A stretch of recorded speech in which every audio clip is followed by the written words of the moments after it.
Uganda hosts refugees from at least 5 African countries. Nearly 1 million have come from South Sudan, most of them in the past year, and they keep coming.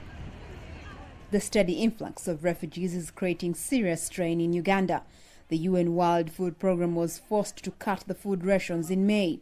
Aid agencies have also been giving cash aid.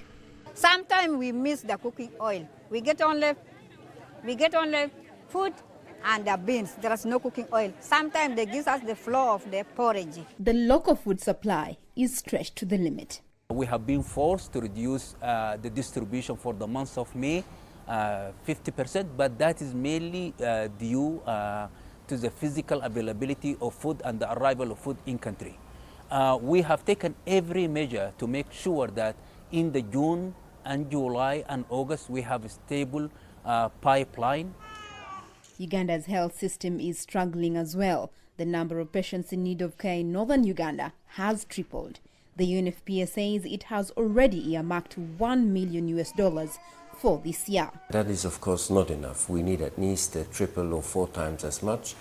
And I'm talking only about reproductive health, maternal health, and gender-based violence services. Uganda is known for its open and progressive approach to refugees. There are no camps, there are settlements. Refugees can move around freely and they can work in Uganda.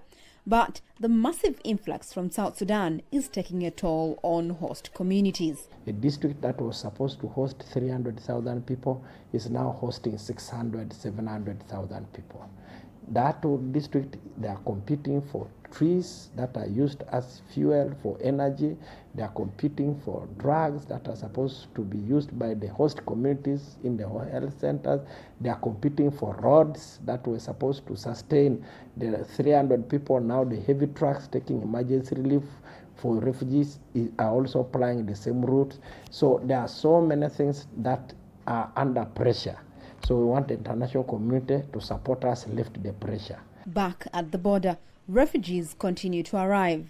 The government says Uganda will not shut its doors to people in need, but the country cannot bear this burden alone. Halima Athumani for VOA News, Adjumani, Uganda.